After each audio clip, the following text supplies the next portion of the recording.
جاتے، کبھی مدیانی آ جاتے، کبھی آرامی آ جاتے، تو مختلف علاقوں کے لوگ ان کے اوپر وقتاً فوقتاً حملے کرتے رہتے. کبھی وہ فاتح ہوتے، کبھی یہ فاتح ہوتے، اور کبھی اگر یہ فاتح بھی ہوتے نا تب بھی وہ ان کی لوٹ کھسوٹ سے اور لوٹ مار اور جو چھاپہ مار کارروائیاں ان کے خلاف چلتی تھیں مستقل ان کے یہ رہتی تھیں. حتیٰ کہ ایک وقت یہ آیا کہ ان کی بدعمالیوں کی وجہ سے اللہ رب العزت نے ایک ظالم دشمن جالوت جس کا نام ہے وہ ان کے اوپر مسلط کیا. اس نے آ کے ان کو زبردست نقصان بھی پہنچایا اور وہ تابوت سکینہ بھی لے گیا جس میں تورات کا اصل نسخہ موجود تھا. حضرت موسیٰ علیہ السلام اور ہارون علیہ السلام کے عصا موجود تھے، ان کے کپڑے موجود تھے، اور من و سلوہ میں سے من جو اللہ نے اتارا تھا اس کا ایک مردبان موجود تھا، اور بعض چیزیں جو برکتوں کی تھیں وہ موجود تھیں. تو جالوت وہ بھی چھین کے ان سے لے گیا اور ان کو بڑی سے بڑی سزائیں دی. بنی اسرائیل کو جب جب سزا ملی ان کے اعمال کی وجہ سے ملی. آج ہمارا معاملہ بھی یہی ہے، ہر دینی امت کا معاملہ یہی ہے کہ جب یہ اپنے نبی کے دین کو چھوڑ دیتے ہیں پھر اللہ تعالیٰ دشمنوں کو ان کے اوپر مسلط کر دیا کرتے ہیں. اچھا، جالوت اور اس کی قوم کو معلوم تھا کہ تابوت سکینہ بہت اہم اور بڑی متبرک چیز ہے، تو انہوں نے کیا کیا، ان کا جو شہر تھا، جو ان کا سب سے بڑا مندر تھا نا، وہاں جا کے اس تابوت کو رکھ دیا. اس مندر کا نام تھا بیت دجون، دجون کا گھر، اور اس جو ان کا سب سے بڑا بت تھا اس کا نام تھا دجون. اور اس کی شکل انہوں نے ایسے بنائی ہوئی تھی کہ اس کا اوپر کا جو سر اور گردن کے آگے کا حصہ تھا وہ تو انسان کا تھا اور باقی نیچے کا سارا مچھلی کی مانند تھا. اس طرح مرکب انہوں نے بنایا ہوا تھا، اس کی وہ عبادت کیا کرتے تھے. تو دجون اس بت کا نام تھا، اس مندر کا نام بیت دجون تھا، وہاں جا کے اس کو رکھ دیا گیا. نجار مصری کہتے ہیں کہ فلسطین کے شہر رملہ کے قریب آج بھی ایک بستی بیت دجون کے نام سے پائی جاتی ہے، جس کے بارے میں غالب گمان یہی ہے کہ اس بستی کا نام بیت دجون اسی نسبت سے رکھا گیا ہوگا، اور غالباً وہ جو مندر تھا کسی زمانے میں وہ اسی مقام پر ہوگا. باقی اللہ بہتر جانتے ہیں. ایلی کاہن وہ کہتے تھے نیک اور راہب لوگوں کو، ان کا زمانہ ختم ہو چکا تھا، اور اس کے بعد اللہ رب العزت نے وہ جو قاضیوں کا نظام بنایا ہوا تھا ان قاضیوں میں سے ایک قاضی حضرت شموئیل علیہ السلام کو نبوت عطا فرمائی، اور ان کو اللہ نے بنی اسرائیل کی تربیت کے لیے، تبلیغ کے لیے، ان کو دوبارہ راہ راست پہ سیدھے ٹریک پہ لانے کے لیے اللہ تعالیٰ نے ان کو یہ عزت عطا فرمائی. بعض آثار میں سے ہے کہ جب حضرت الیسع علیہ السلام کی وفات ہو گئی نا تو اعمال کا قوم اور یہ جالوت وغیرہ کے لوگ آئے اور انہوں نے بنی اسرائیل پر حملہ کیا.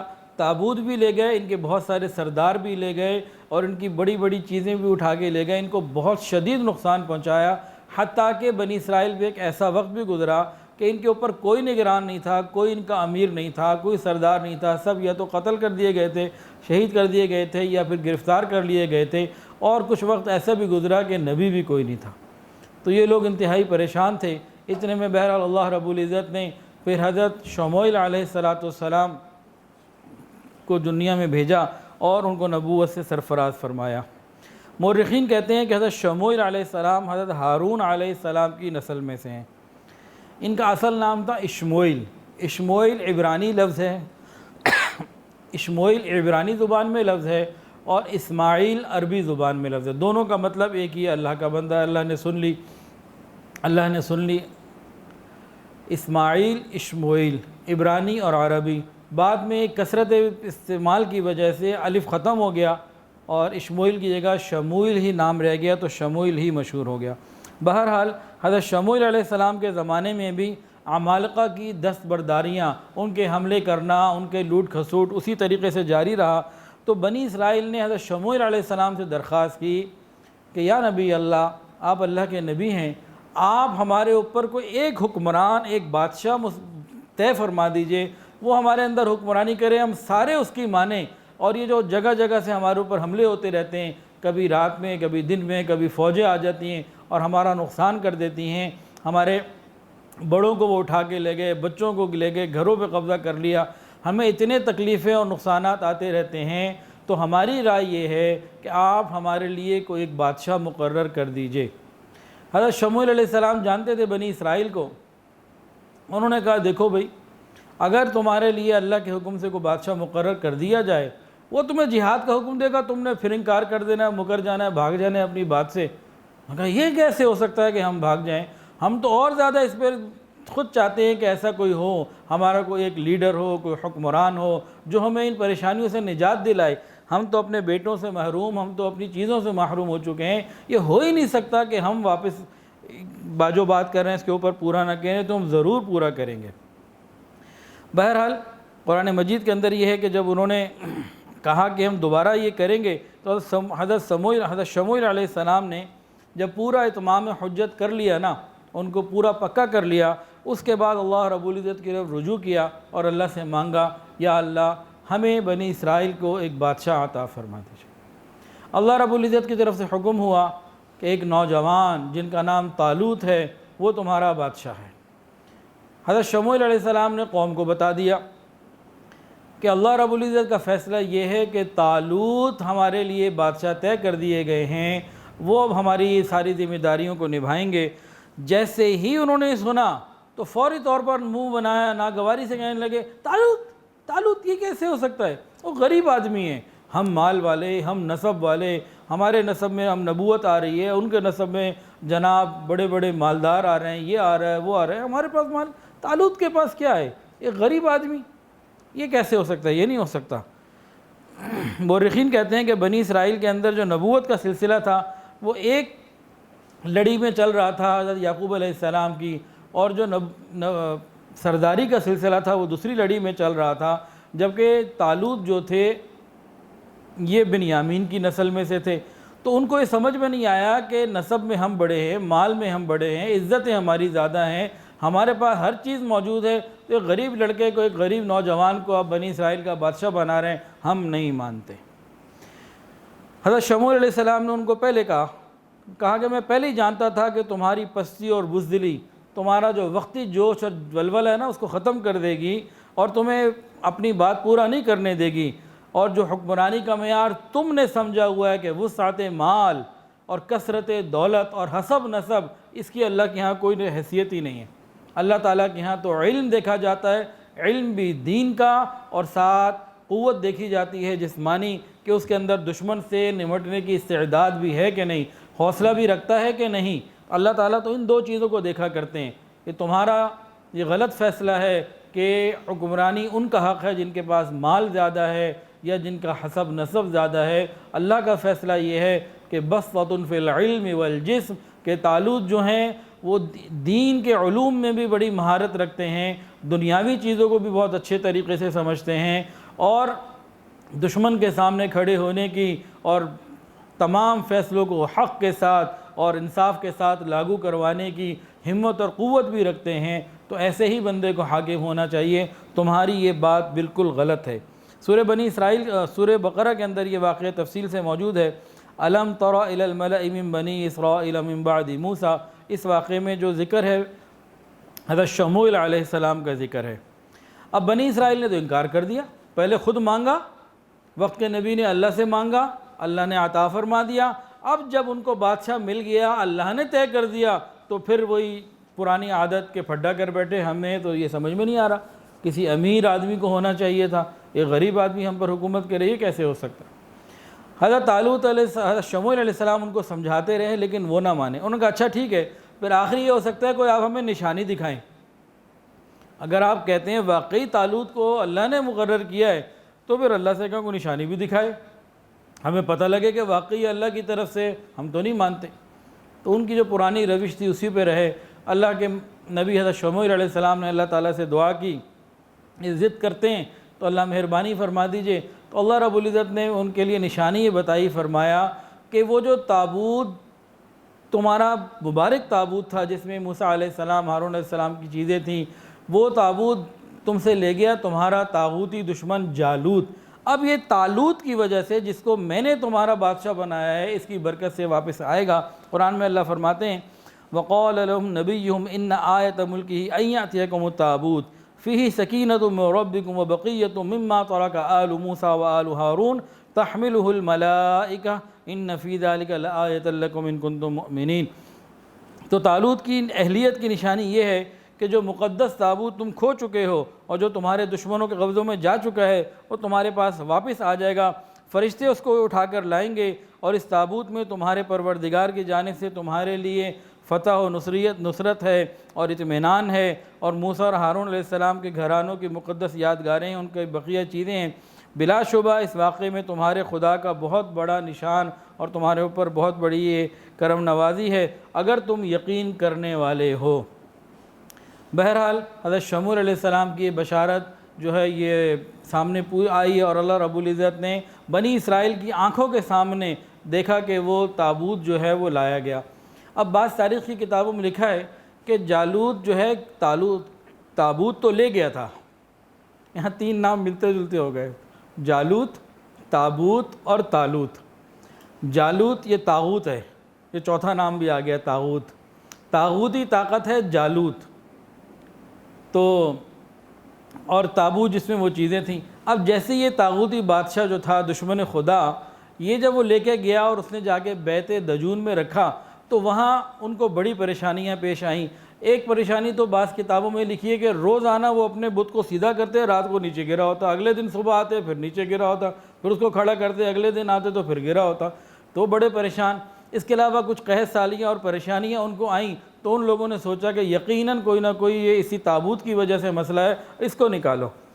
تو انہوں نے اس تابوت کو بیل گاڑی میں رکھا اور ایک طرف ڈال دیا، اور فرشتے اس بیل گاڑی کو ہنکاتے ہنکاتے طالوت جو جن کو اللہ نے بنی اسرائیل کا بادشاہ بنا ان کے دروازے پر لے آئے، تحملہ الملائکہ، فرشتے وہاں تک لے آئے۔ اب جب ان لوگوں نے دیکھا نا کہ یہ وہی مقدس تابوت اور وہ ساری چیزیں اس کے اندر موجود ہیں جو کہ دشمن ہمارا جالوت لے گیا تھا، آج وہ ہمارے بادشاہ طالوت کے سامنے اس کے دروازے پر آ گیا، تب انہوں نے جو ہے اللہ تعالیٰ کی بات کو مان لیا، اور وقت کے نبی حضرت شموئیل علیہ السلام کی بات کو مان کر حضرت طالوت کو اپنا بادشاہ مان لیا۔ جب بادشاہ مان لیا تو حضرت طالوت نے فرمایا کہ دیکھو ہمیں تو حملہ کرنا ہے، بیت المقدس سے نکلنا ہے، دشمنوں پر حملہ کرنا ہے اور اس مسئلے کا حل کرنا ہے۔ انہوں نے جہاد کا حکم دے دیا اور نفیر عام سب کو کہا ساروں نے نکلنا ہے، سارے نکلو جتنے جوان ہیں۔ اب ان کے اندر جوش اور جذبہ تھا، تو خود تو انہوں نے کہا تھا کہ ہمیں بادشاہ چاہیے، بادشاہ ہمارا بنے، اب بادشاہ بنا دیا گیا۔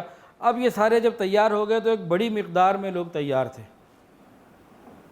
حضرت طالوت کو اللہ تعالیٰ نے فہم اور فراست عطا فرمائی تھی، بادشاہ تھے، اللہ کی طرف سے بنائے گئے تھے۔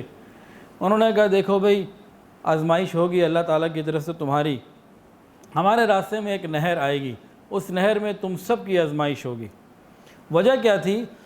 ان کے ذہن میں یہ تھا کہ جس وقت دشمن سے جنگ ہو رہی ہو تو جو ثابت قدم لوگ ہیں نا وہ تو ثابت قدم رہیں گے، لیکن جو بیچ میں دو نمبر قسم کے لوگ، بزدل اور غلط قسم کے لوگ آ جائیں گے اور اس وقت یہ پریشانی نہ اٹھا سکے اور بھاگ گئے، تو ان چند لوگوں کی وجہ سے یا ایک کی وجہ سے یا اس جماعت کی وجہ سے جو میدان جنگ سے بھاگے، ثابت قدم لوگوں کے لیے بھی پریشانی کا ذریعہ بن سکتا ہے۔ انہوں نے کہا پہلے ہی چیک ہو جائے کہ کون ثابت قدم ہے اور کون نہیں۔ تو قرآن مجید کے اندر آتا ہے فَلَمَّا فَصَلَ طَالُوتُ بِالْجُنُودِ قَالَ إِنَّ اللَّهَ مُبْتَلِيكُمْ بِنَهَرٍ فَمَنْ شَرِبَ مِنْهُ فَلَيْسَ مِنِّي وَمَنْ لَمْ يَطْعَمْهُ فَإِنَّهُ مِنِّي۔ سبحان اللہ۔ انہوں نے کہا کہ اللہ تعالیٰ تمہیں تو پانی کے ذریعے آزمائیں گے، گرمی کا موسم بھی تھا، پیاس کی بھی شدت تھی، راستے میں آ گیا جناب پانی، ندی آ گئی۔ انہوں نے کہا دیکھو بھئی اللہ کا حکم ہے، یہاں تمہاری آزمائش ہے، کوئی پانی نہ پیے، پینا ہے تو بس چلو بھر پی سکتے ہو، جی بھر کے کوئی پانی نہ پیے، جی بھر کے پینے کی اجازت نہیں، کوئی بھی نہ پیے، اگر پینا ہی ہو تو بس چلو بھر پانی پی سکتے ہو، اس سے زیادہ کی اللہ کی طرف سے اجازت نہیں۔ یہی تمہارا امتحان ہے، جو اللہ کی بات کو مان لے گا یہ آگے چلے گا، باقی پیچھے رہ جائیں گے، وہ پھر آگے جہاد پہ نہیں جا سکتے۔ اب جناب کیا ہوا؟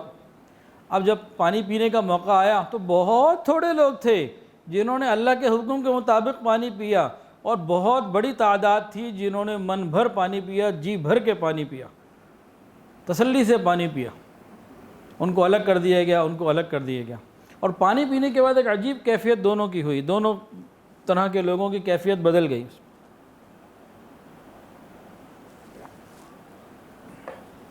جنہوں نے وقت کے نبی کی بات کو نہ مانا اللہ کی بات کو نہ مانا، اللہ کے نمائندے کی بات کو نہ مانا، خوب پانی پیا، پانی کی پینے کے بعد کہتے ہیں ہم تو لڑ ہی نہیں سکتے، ہمارے اندر تو ہمت ہی نہیں ہے، قوت ہی نہیں ہے، ہم تو جا ہی نہیں سکتے، ہم نے جانا ہی نہیں۔ اور جنہوں نے تھوڑا سا پانی پیا تھا، گرمی شدید، پیاس بھی لگی ہوئی تھی، لیکن اللہ کے حکم کے مطابق تھوڑا پانی پیا، ان کے اندر روحانی طور پر ایسی قوت آ گئی، کہنے لگے کتنی مرتبہ ایسا ہوا ہے اللہ نے تھوڑے لوگوں سے زیادہ کو مروایا ہے، کوئی پریشانی کی بات نہیں، ہم اللہ پہ توکل کرنے والے ہیں، اور انہوں نے استقامت کی دعائیں مانگی۔ یہاں سے ہمیں معلوم ہوتا ہے کہ جو شخص اللہ کے احکامات کو پورا کرتا ہے اس کے اندر ایک روحانی قوت پیدا ہو جاتی ہے۔ آج ابھی تھوڑی دیر پہلے ایک کراچی سے ایک عالم ہے، ان کا میسیج آیا کہ جی وہ ویکسین میں سننے میں آیا ہے کہ وہ اندر کوئی چپ ڈال دیں گے اور کیا ہوگا، میں اس وقت کیا کروں کیا نہ کروں۔ میں نے کہا آپ اور کچھ نہ کریں، آپ شریعت کے مطابق سادہ اور سنت کے مطابق زندگی گزاریں۔ یہ پورا انسانی جسم جو ہے یہ کیمیکل ریئیکشن دے رہا ہوتا ہے۔ جو انسان سنت کے مطابق سادہ زندگی گزار رہا ہوتا ہے اس کے حالات خود بخود چینج ہوتے چلے جاتے ہیں، بہت سارے انوائرمنٹ کی چیزوں کو وہ خود بخود ریلیف اللہ تعالیٰ دے دیتے ہیں، اندر روحانی قوت پیدا ہو جاتی ہے، قوت مدافعت پیدا ہو جاتی ہے۔ جس قسم کا دشمن حملہ اور وار کرے گا اللہ تعالیٰ اس سے زیادہ بندے کو قوت اور استقامت اور عظمت عطا فرما دیں گے۔ ہمیں چاہیے شریعت پر ڈٹے رہیں، حلال پر اکتفا کریں۔ آج ہم یہ نہیں کہتے جی آپ نہ کھانا ہے کھائیں زیادہ، بھی کھانا کھا رہے ہیں پیٹ بھر کے کھا لیں، لیکن حلال کھائیں، سادہ غذا کھائیں، سنت کے مطابق غذا کھائیں، اور پورے اعمال پابندی سے کریں۔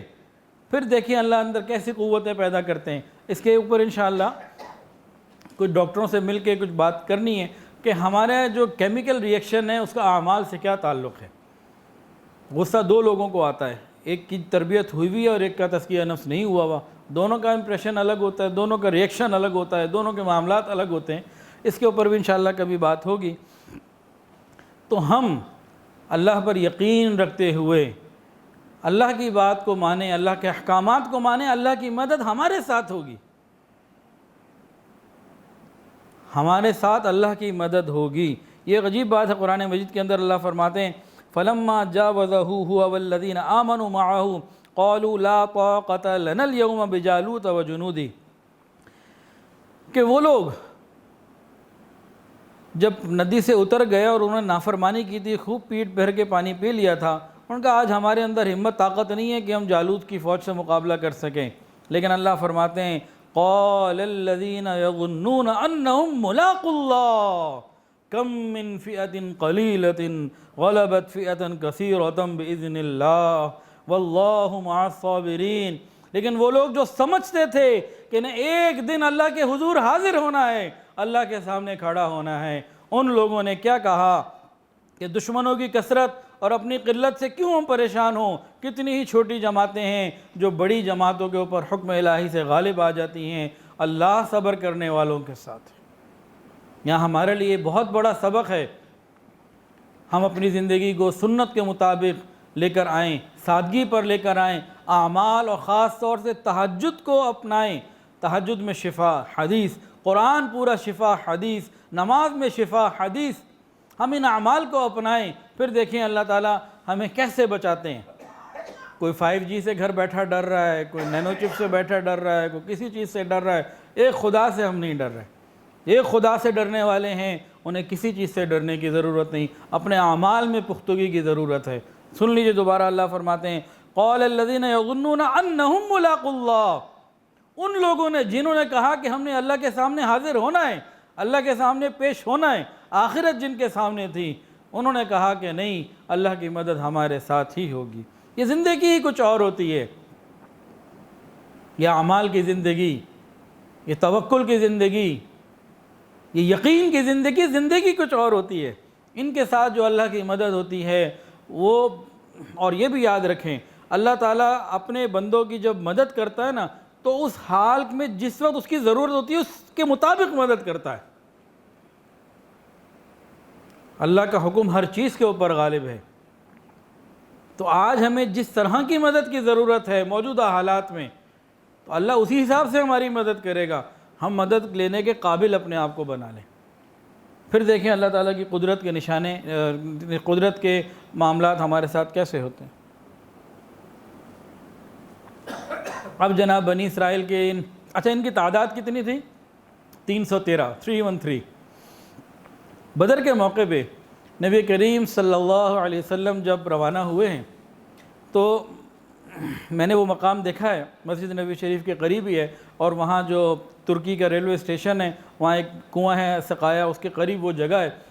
نبی علیہ السلام نے وہاں صحابہ کو گنا، مدینہ سے نکل کے پہلے گنتی کی کہ بھئی اب بدر کی طرف آگے بڑھنا ہے، تو 313 ہی تعداد تھی جو ان کی حضرت طالوت کی تھی۔ نبی علیہ السلام مسکرائے اور خوش ہوئے، فرمایا کہ پہلے بھی یہ کسی طرح معاملہ ہوا تھا اور 313 ہی نکلے تھے اور اللہ نے ان 313 کو کامیابی عطا کی تھی، پھر ان 313 کو بھی کامیابی عطا ہوئی اور ان 313 کو بھی اپنے وقت پہ اللہ نے کامیابی عطا فرمائی۔ تو یہ ایک واقعہ نبی علیہ السلام کی زندگی سے بھی یہ ملتا ہے کہ دونوں کی تعداد 313 تھی۔ اب جب مقابلہ شروع ہونے لگا تو جو دشمن تھا نا، طاغوتی طاقت جو تھی، جالوت اس کا نام، وہ جناب بڑا لمبا چوڑا دیو ہیکل قسم کا تھا، بہت بڑا۔ یہاں ایک بات میں نے کہیں پڑھی تھی، بات اچھی ہے اس لیے سنا رہا ہوں، اب صحیح ہے یا نہیں اس کا علم مجھے نہیں ہے۔ کہتے ہیں کہ تورات میں یہ بات لکھی ہے کہ جب یہ جالوت سامنے آیا نا تو بنی اسرائیل کے 313 میں سے ایک بزرگ نے دیکھا، انہوں نے کہا یہ تو اتنا بڑا ہے، میں تو اسے مار ہی نہیں سکتا۔ کیوں نہیں مار سکتا؟ یہ بڑا اتنا جو ہے، اتنا بڑا اس کا سر، اتنا بڑا اس کا ڈیل ڈول، یہ تو دیو ہیکل قسم کا ہے، میں اسے کیسے مار سکتا ہوں؟ حضرت داؤد علیہ السلام نوجوان تھے، انہوں نے جب دیکھا نا اتنا بڑا دیو ہیکل، تو کہتے ہیں میں تو اسے آرام سے مار لوں گا، تو بڑی آسانی سے میرے نشانے پر آ جائے گا، کیوں کہ اتنا بڑا جو ہے۔ اب ایک ہی بات ہے لیکن دونوں کے اندر کیفیات کا فرق۔ انہوں نے کہا اتنا بڑا ہے ماریں گے کیسے؟ انہوں نے کہا اتنا بڑا ہے بچے گا کیسے؟ میں تو آرام سے مار لوں گا۔ تو بہرحال دشمن جتنا ہی بڑا کیوں نہ ہو، انسان جو مسلمان ہے یقین اللہ پہ رکھے، اعمال والی زندگی ہو، اللہ مدد فرماتے ہیں۔ بہرحال یہ کہیں پڑھا تھا کسی جگہ۔ اب جب مقابلہ شروع ہوا تو جالوت نے آواز دی، آؤ جی میرے سامنے کون آئے گا، 1 to 1 کون لڑنے کے لیے تیار؟ پورے بنی اسرائیل کے 313 میں ایک بھی آدمی آگے نہیں بڑھ رہا، سب رکے ہوئے ہیں، سوچ رہے ہیں کون جائے کون نہ جائے۔ اتنے میں حضرت داؤد علیہ السلام، اس وقت حضرت داؤد علیہ السلام کو کوئی بھی اتنا خاص نہیں جانتا تھا، بس بنی اسرائیل کے ایک آدمی تھے، ایک فرد تھے، نبوت بھی نہیں ملی تھی اور کوئی بہت کسی قسم کی شجاعت کا، کوئی کسی بھی چیز کے بارے میں کوئی خاص نہیں تھا، بس جیسے ایک ہمارے گھر کا بچہ ہے بس ایسی بات ہے۔ حضرت داؤد آئے طالوت کے پاس کہ جی مجھے اجازت دیں میں اس کو جا کے نمٹوں۔ میں کہا تم چھوٹے بچے ہو، عمر تھوڑی ہے، وہ بہت زیرک اور قوت والا اور بڑا پرانا منجھا ہوا آدمی ہے، تم مت جاؤ، کسی بڑے کو بھیجتے ہیں۔ کہا نہیں میں ہی جاؤں گا۔ اصرار کرتے رہے، وہ انکار کرتے رہے، یہ اصرار کرتے رہے، حتیٰ کہ حضرت طالوت نے کہا کہ ٹھیک ہے بھئی آپ ہی جاؤ۔ اب حضرت داؤد علیہ السلام کھڑے ہو گئے اس کے سامنے، ہاں جی آ جاؤ۔ اس نے دیکھا یہ چھوٹی عمر کا نوجوان ہے، تو پہلے تو مذاق اڑایا، حقیر سمجھا کہ نہیں کوئی ایسی بات نہیں ہے، وہ آگے بڑھا، لیکن جب آپس میں لڑائی شروع ہوئی تو اس کو اندازہ ہوا اور پوری قوم نے دیکھا کہ اللہ رب العزت نے حضرت داؤد علیہ السلام کو کتنی شجاعت اور کتنی بہادری اور کتنا طریقہ عطا فرمایا تھا۔ سب لوگ دیکھتے رہے، حتیٰ کہ اس مقابلے میں حضرت داؤد علیہ السلام نے پتھروں کے وار کر کے اس کے سر کو پھاڑ دیا، اس کا پہلے سر پہ مارا اور اس کے بعد آگے بڑھ کر اس کی گردن کاٹ دی، اس کا معاملہ ختم کیا۔ جیسے ہی یہ طاغوتی طاقت یہ مرا ختم ہوا تو اس کا پورا لشکر پسپا ہونے لگا۔ بنی اسرائیل ابھی تک ایک دفاعی جنگ میں تھے، وہ فوری طور پر جارحانہ ایکشن میں آ گئے اور پھر انہوں نے سب کو مار بھگایا، اور اللہ رب العزت نے اپنا وعدہ پورا فرمایا، بنی اسرائیل کو فتح ہوئی۔ اور حضرت داؤد علیہ السلام کی اس وجہ سے، اس مقابلے کی وجہ سے بہت زیادہ عزت اور آپ ہر دل عزیز ہو گئے اور بنی اسرائیل میں آپ کے چرچے ہو گئے، اور دونوں ہی طرف دشمنوں میں بھی اور دوستوں میں بھی آپ کی قوت کا، شجاعت کا اور بہادری کا سکہ بیٹھ گیا۔ حضرت داؤد علیہ السلام کو اللہ تعالیٰ نے ایسے جو ہے نا وہ چمکا دیا پورے بنی اسرائیل کے اندر۔ تو حضرت شمعیل علیہ السلام کے تقریباً یہی واقعات ملتے ہیں، اس سے زیادہ بہت زیادہ تفصیلات نہیں ہیں، اور وہاں مسلمانوں نے اللہ تعالیٰ سے دعا کی تھی وَلَمَّا بَرَزُوا لِجَالُوتَ وَجُنُودِهِ قَالُوا رَبَّنَا أَفْرِغْ عَلَيْنَا صَبْرًا وَثَبِّتْ أَقْدَامَنَا وَانصُرْنَا عَلَى الْقَوْمِ الْكَافِرِينَ۔ اور جب وہ مجاہدین جالوت اور اس کے لشکر کے مقابل ہوئے تو کہنے لگے اے ہمارے پروردگار ہم کو صبر دے اور ہم کو ثابت قدمی عطا فرما اور کافر قوم پر ہم کو فتح و نصرت عطا فرما۔ آگے اللہ فرماتے ہیں فَهَزَمُوهُمْ بِإِذْنِ اللَّهِ وَقَتَلَ دَاوُودُ جَالُوتَ وَآتَاهُ اللَّهُ الْمُلْكَ وَالْحِكْمَةَ وَعَلَّمَهُ مِمَّا يَشَاءُ۔ بس اللہ کے حکم سے انہوں نے ان فلسطینیوں کو شکست دے دی اور داؤد نے جالوت کو قتل کر دیا، اور اللہ رب العزت نے داؤد کو حکومت، حکمت یعنی نبوت عطا فرمائی، اور جو کچھ جانا وہ ان کو عطا فرمایا۔ جو کچھ سے مراد وَأَلَنَّا لَهُ الْحَدِيدَ، حضرت داؤد علیہ السلام کو اللہ تعالیٰ نے لوہا ان کے ہاتھ میں نرم کر دیا، اور پرندے اور پہاڑ ان کے لیے جو ہے وہ ان کے ساتھ اللہ کا ذکر کیا کرتے تھے، اس طرح کی چیزیں عطا فرمائیں۔ بہرحال حضرت شموئیل علیہ السلام کے ان واقعات کے اندر ایک بات یہ ملتی ہے کہ اللہ تعالیٰ نے قوموں اور امتوں کے مزاج کے اندر یہ بات خاص طور سے رکھی ہے کہ جب ان کی آزادی خطرے میں پڑ جائے تو ان کے دل کی تمنا اور طلب ہوتی ہے کہ کاش ان کا کوئی ایک حکمران ہو جو پوری قوم اور پوری امت کو لے کے چلے اور دشمنوں کے اوپر فتح ہو۔ اور آج مسلمانوں کی بھی دل کی یہی تمنا ہے، اللہ مسلمانوں کو کوئی نیک حکمران عطا فرمائے جو پوری امت کا سوچے اور پوری امت کے لیے خیر کا ذریعہ بنے۔ ایک بات اور بھی ملتی ہے فَلَمَّا كُتِبَ عَلَيْهِمُ الْقِتَالُ تَوَلَّوْا إِلَّا قَلِيلًا مِّنْهُمْ، کہ لوگ باتیں تو بہت کرتے ہیں، ہم یہ کر دیں گے، ہم وہ کر دیں گے، لیکن موقع کے اوپر کون کام آتے ہیں جن کا اللہ سے تعلق ہو اور جو اس بات پر یقین کرتے ہوں کہ قیامت کے دن اللہ کو منہ دکھانا ہے۔ ان موقعوں پہ، ان مسائل کے اوپر یہی لوگ کام آتے ہیں۔ یہ کون لوگ ہوتے ہیں؟ یہ سارے کے سارے تقریباً 90% سے زیادہ نہیں، 99% سے زیادہ دیندار لوگ ہوا کرتے ہیں، جو فقط دنیا دار ہو، آخرت کی فکر ہی نہ ہو، وہ پھر پانی اپنی مرضی کا پی کے ندی کے پیچھے رہ جاتے ہیں، اور جو دیندار ہوتے ہیں جن کو یقین ہوتا ہے کہ اللہ سے ملنا ہے، یہی لوگ کام آیا کرتے ہیں۔ ایک بات اور بھی یہ سمجھ میں آتی ہے ان واقعات سے کہ مختلف قوموں میں اور امتوں میں یہ ایک جاہلیت کی رسم رہی ہے اور آج بھی ہے۔ وہ سمجھتے ہیں کہ کرسی کا حقدار وہ ہے جس کے پاس حسب نسب ہے، پارٹی بڑی ہے، خاندان بڑا ہے یا پیسہ زیادہ ہے۔ اللہ تعالیٰ کے یہاں اس کی کوئی قیمت نہیں۔ اللہ تعالیٰ کے یہاں کس کا معاملہ ہے؟ جس کے پاس دین کا علم زیادہ ہے، سمجھ بوجھ زیادہ ہے، اور وہ دشمن کے سامنے کھڑے ہونے کی قوت اور ہمت رکھتا ہے، یعنی بزدل بھی نہ ہو اور دین سے جاہل بھی نہ ہو۔ بسطۃً فی العلم والجسم، یہ قرآن مجید میں حکمرانوں کی دو صفات اللہ نے خود بیان فرمائی ہیں، بسطۃً فی العلم والجسم، کہ وہ علم کے اندر بھی خوب مضبوط ہو، گہرائی رکھتا ہو، اور جسم سے مراد یہ نہیں کہ کھا کھا کے خالی موٹا ہو جائے کہ اب ہلنا مشکل، ایسا نہیں ہے، کہ وہ ہر قسم کی چیزوں کو فیس کر سکتا ہو، اس کے اندر اتنی قوت ہو، دشمن کے سامنے بات کر سکتا ہو، آنکھوں میں آنکھیں ڈال سکتا ہو۔ یہ چیزوں، ان دو چیزوں کی ضرورت قرآن نے بیان کی ہے۔ اللہ تعالی ہمیں ایسے ہی حکمران عطا فرما دیں جو بسطۃً فی العلم بھی ہوں اور بسطۃً فی الجسم بھی ہوں، بہت بڑی ضرورت ہے۔ تو ان لوگوں نے کہا، انہوں نے کیا کہا تھا؟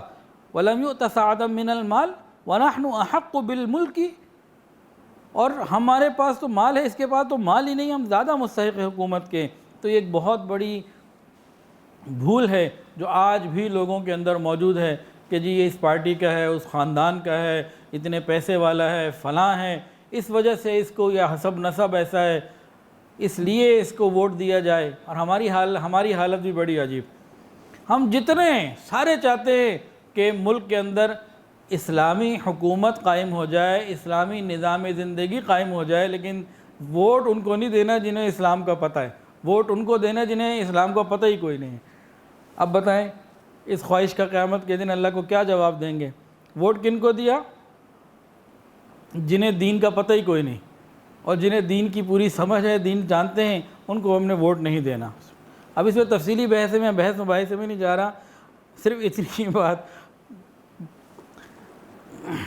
جب یہ پیچھے ووٹنگ ہوئی تو مجھ سے بہت سے لوگوں نے پوچھا کس کو ووٹ دوں. میں نے کہا بھائی جس کے ساتھ قیامت کے دن کھڑے ہونا پسند کرتے ہو اس کو دے دو.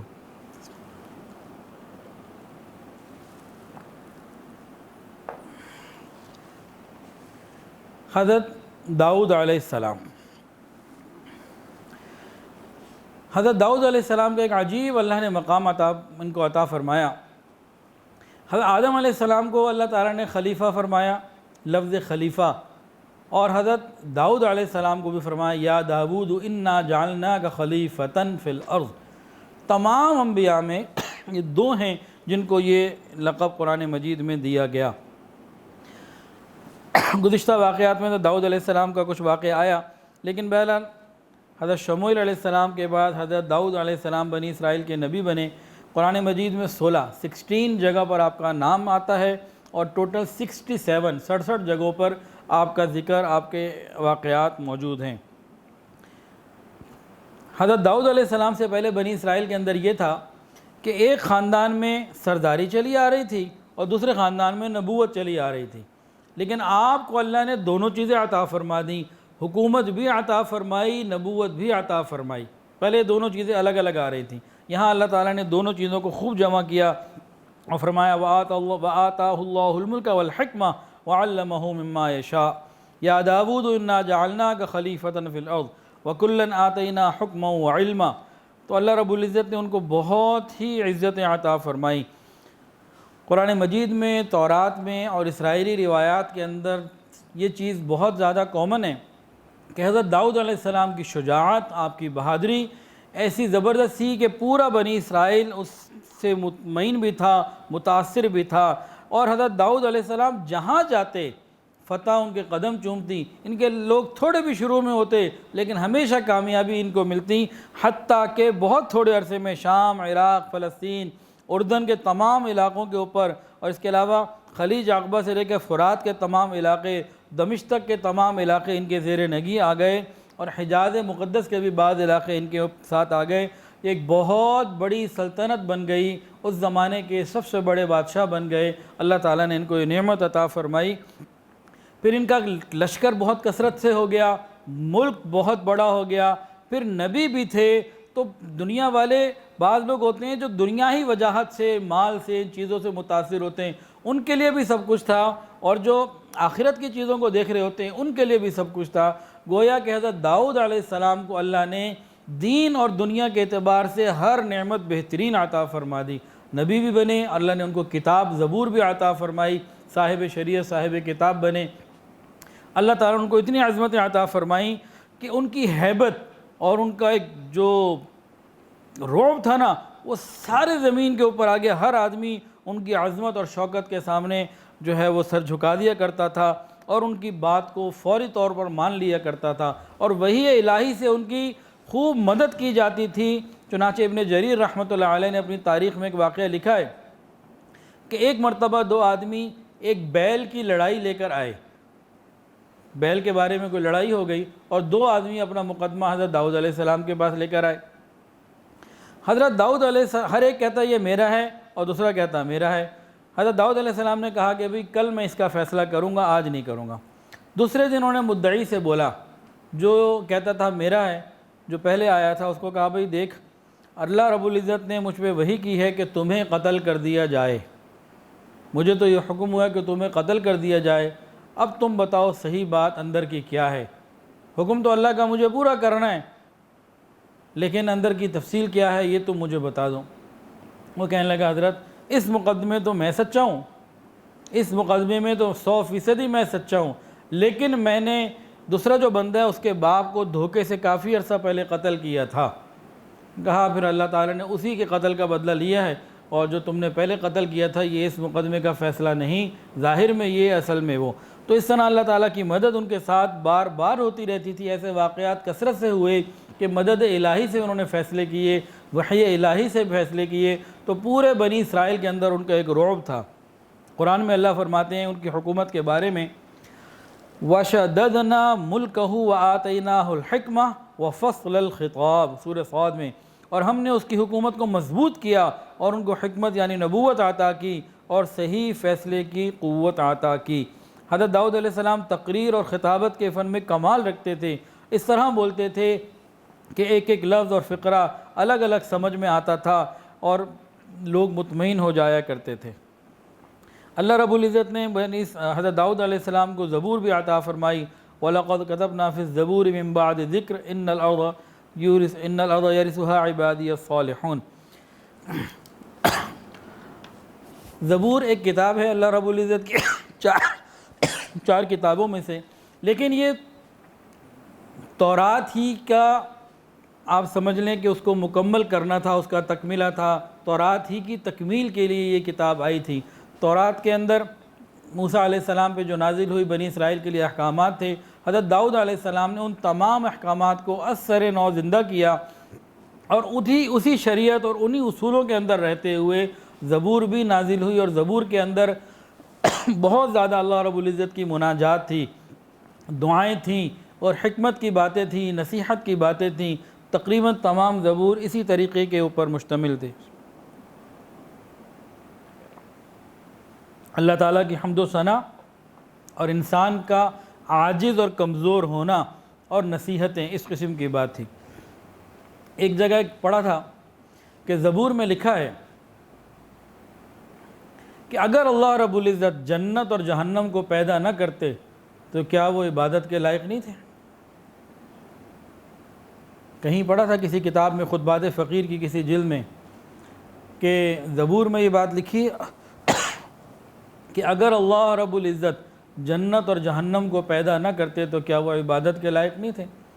گویا بتایا جا رہا ہے کہ اگر جنت نہ ہوتی تب بھی اللہ عبادت کے لائق، جہنم نہ بنائی ہوتی نافرمانی کے لیے تب نافرمانوں کے لیے تب بھی اللہ عبادت کے لائق ہیں۔ جنت اور جہنم کا ہونا نہ ہونا یا اللہ کے معبود ہونے کے لیے اس کا کوئی مسئلہ نہیں، اللہ رب العزت ہی معبود ہیں اور عبادت کے لائق ہیں۔ زبور کے اندر بھی اللہ رب العزت نے بتا دیا تھا، ہر کتاب میں بتایا کہ آخری نبی نے آنا ہے اور آخری نبی کی امت نے آنا بھی ہے اور چھانا بھی ہے۔ قرآن مجید میں اللہ فرماتے ہیں من الذین ہادوا یحرفون الکلم عن مواضعہ، بعض یہود وہ ہیں جو تورات اور انجیل اور زبور کے کلمات کو ان کی اصل حقیقت سے بدل دیتے ہیں اور پھیر دیتے ہیں۔ قرآن مجید میں تو اللہ رب العزت نے ساری تفصیلات بیان فرمائیں اور پچھلی کتابوں میں ساری تفصیلات بتائیں نبی کریم، نبی آخر الزمان صلی اللہ علیہ وسلم کی اور آخری امت کی،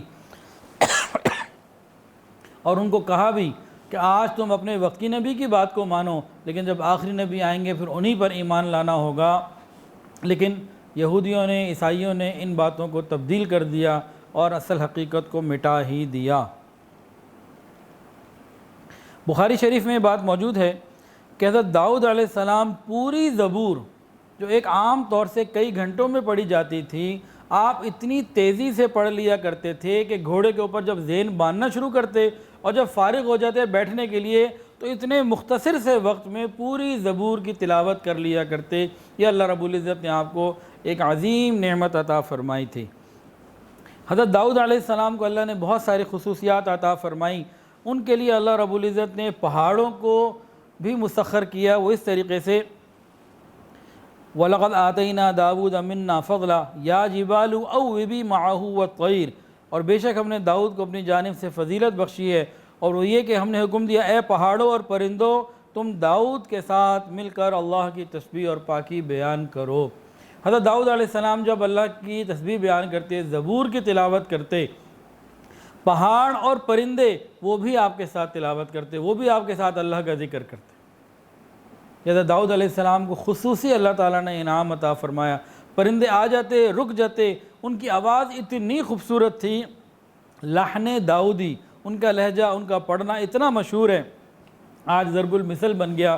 تو حضرت داؤد علیہ السلام جب زبور پڑھا کرتے تھے تو پرندے رک جایا کرتے تھے، پہاڑ ان کے ساتھ تسبیح بیان کیا کرتے تھے۔ یہ حضرت داؤد علیہ السلام کو اللہ رب العزت نے نعمت عطا فرمائی۔ حضرت داؤد علیہ السلام کی ایک عادت تھی،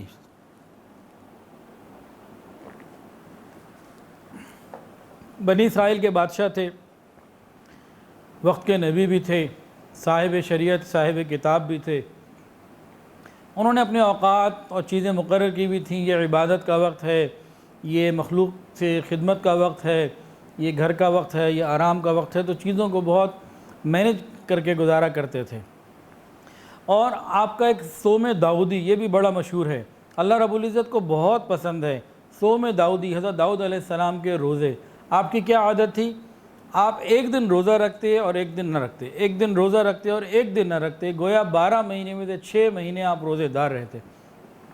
اللہ رب العزت کو نبی حضرت داؤد علیہ السلام کے یہ روزے بہت پسند تھے۔ تو حضرت داؤد علیہ السلام کی زندگی اس طریقے سے تھی، تاہم کبھی کبھی وہ بھیس بدل کر لوگوں میں جاتے تھے۔ یہ عادت بہت سمجھنے سے تعلق رکھتی ہے۔ بھیس بدل کر لوگوں میں خاموشی سے چلے جاتے اور لوگوں سے پوچھتے ہیں، ہاں بھئی داؤد کے بارے میں تمہارا کیا خیال ہے؟ داؤد کے بارے میں تمہارا کیا خیال ہے؟ تو لوگوں سے اپنے بارے میں اس انداز سے رائے لیتے کہ لوگ آپ کو پہچان نہ پاتے اور اپنی رائے کا اظہار کھل کے کر دیتے۔ اب حضرت داؤد علیہ السلام کے زمانے میں عدل و انصاف تھا، ہر طرح کی آسانی اور فراوانی تھی، تو ہر ایک آپ کی تعریف بیان کرتا اور آپ کے بارے میں اچھے سے اچھے کلمات بیان کرتا۔ ایک مرتبہ اللہ رب العزت نے ایک فرشتے کو بھیجا انسان کے روپ میں۔ حضرت داؤد علیہ السلام نے اس سے پوچھ لیا کہ بھئی داؤد کے بارے میں تمہاری کیا رائے ہے؟ فرشتے نے کہا کہ بھئی بہت اچھے آدمی ہیں، بہت بہترین ہیں، ایک چیز اگر ان کے اندر نہ ہونا اور زیادہ اچھا ہو جائے۔ داؤد علیہ السلام متوجہ، وہاں بھی کیا نہیں ہو؟ کہ بھئی وہ بیت المال سے پیسہ لیتے ہیں، اپنی گزر بسر جو ہے بیت المال سے کرتے ہیں، اگر وہ خود اپنا کوئی کام کاروبار کریں، خود کمائیں اور بیت المال سے یہ بھی نہ لیں تو یہ اور اچھا ہو جائے۔ اب داؤد علیہ السلام کو تو ایک فکر لگ گئی، آئے اللہ تعالیٰ کی طرف متوجہ ہوئے، یا اللہ تو مہربانی فرما دے اور میرے لیے آسانی کا معاملہ فرما دے، مجھے ایسی کوئی چیز، کوئی ہنر، کوئی ایسا سلسلہ عطا فرما دے، مجھے بیت المال سے کچھ لینا ہی نہ پڑے۔ خیر، اللہ کے نبی کی بات کو اللہ نے بیان فرمایا اور ان کے لیے ایک بہت بڑی نعمت عطا فرمائی۔ وَأَلَنَّا لَهُ الْحَدِيدِ، اللہ تعالیٰ نے لوہے کو ان کے ہاتھ میں نرم کر دیا جیسے کوئی موم کی چیز ہوتی ہے۔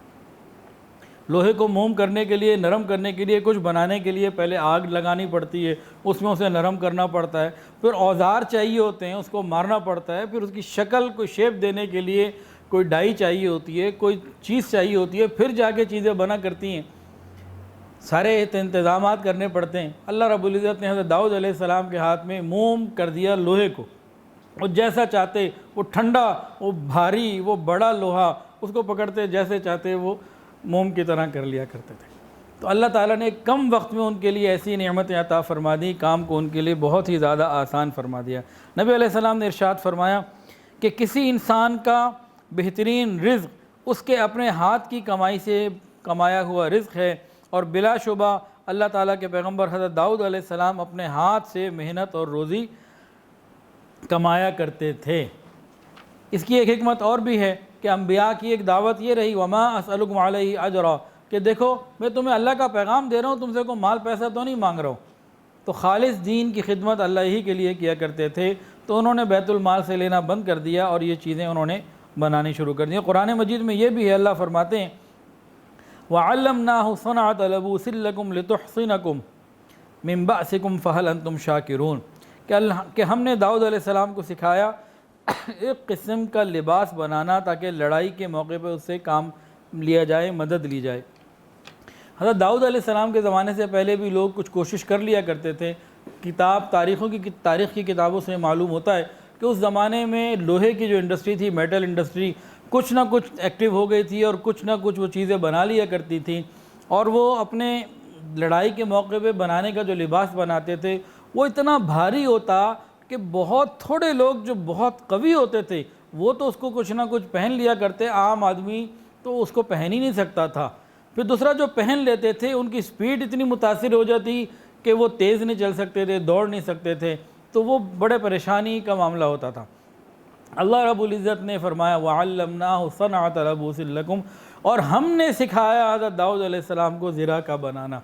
پھر حضرت داؤد علیہ السلام نے جب زرہ بنائی، اللہ فرماتے ہیں کہ پوری بات اللہ نے ان کو سمجھائی، وَأَلَنَّا لَهُ الْحَدِيدَ أَنِ اعْمَلْ سَابِغَاتٍ وَقَدِّرْ فِي السَّرْدِ وَاعْمَلُوا صَالِحًا، اور ہم نے داؤد علیہ السلام کے لیے لوہا نرم کر دیا کہ زرے بناتے رہیں کشادہ انداز سے، اور جوڑ جوڑ کر صحیح طریقے سے، صحیح اندازے سے، خوبصورت طریقے سے بنائیں۔ اللہ تعالیٰ نے یہ نعمت عطا فرمائی کہ وہ بہترین قسم کی لائٹ ویٹ زرہ بنا لیا کرتے جو ہر عام آدمی کے لیے بھی پہننا آسان ہوتی، اس کی حفاظت کا ذریعہ بھی بنتی اور اس کے تیز چلنے میں رکاوٹ بھی نہ بنتی۔ تو یہ اللہ تعالیٰ نے ان کو نعمت عطا فرمائی حضرت داؤد علیہ السلام کو۔ حدیث کے اندر آتا ہے، حافظ ذہبی رحمۃ اللہ علیہ نے طب نبوی کتاب میں جو ان کی طرف منسوب ہے اس میں لکھا ہے کہ دنیا میں انسانوں کے کاموں کے لیے جتنی بھی ضروری چیزیں تھیں ان کی ایجاد اکثر چیزوں کی انبیاء کی نسبت سے ہے۔ حضرت آدم علیہ السلام نے کھیتی باڑی سکھائی، حضرت نوح علیہ السلام نے کشتی بنانا سکھایا، وَاصْنَعِ الْفُلْكَ بِأَعْيُنِنَا، حضرت ادریس علیہ السلام قلم لے کر آئے، حضرت داؤد علیہ السلام نے زبور بنائی۔ تو فرمایا کہ یہ پہیہ اور یہ جتنی چیزیں بھی ہیں ابتدائی درجے کی ساری یہ اللہ نے اپنے انبیاء کے ذریعے انسانوں کو عطا فرمائیں۔ اس کے علاوہ حضرت داؤد علیہ السلام اور سلیمان علیہ السلام دونوں کو یہ شرف عطا ہوا تھا کہ دونوں کے دونوں پرندوں کی بولیاں سمجھ لیا کرتے تھے۔ جیسے ہم ایک دوسرے کی بولی، اگر ہم زبان لوگ ہوں، ایک زبان کے ایک علاقے کے لوگ ہوں، ایک دوسرے کی باتیں سمجھ لیتے ہیں، اسی طرح یہ دونوں بزرگ حضرت داؤد علیہ السلام اور ان کے بیٹے سلیمان علیہ السلام یہ پرندوں کی بولیاں سمجھ لیا کرتے تھے، بات چیت کر لیا کرتے تھے۔ حضرت داؤد علیہ السلام کے بارے میں ایک واقعہ قرآن مجید میں ہے، وَدَاوُودَ وَسُلَيْمَانَ إِذْ يَحْكُمَانِ فِي الْحَرْثِ إِذْ نَفَشَتْ فِيهِ غَنَمُ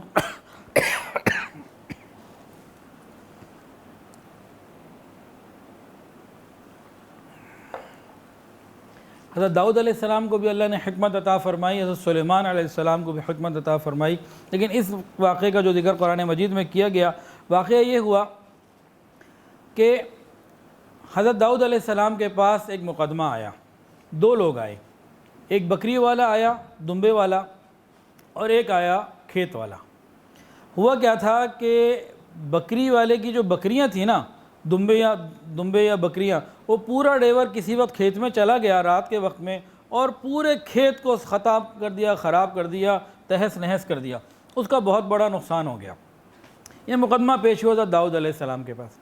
حضرت داؤد علیہ السلام نے جب دونوں کی باتیں سنی اور اس کے نقصان کا اندازہ لگایا تو کھیت والے کا جتنا نقصان ہوا تھا اس کی ساری بکریوں کی قیمت وہی بن رہی تھی۔ مثال کے طور پر کھیت والے کا نقصان ہوا 2 لاکھ روپے، تو اس کی ساری بکریاں 2 لاکھ کی بن رہی تھیں۔ داؤد علیہ السلام نے فیصلہ کیا کہ بھئی تم ساری بکریاں کھیت والے کو دے دو اور معاملہ ختم۔ اب یہ فیصلہ کر کے جانے لگے۔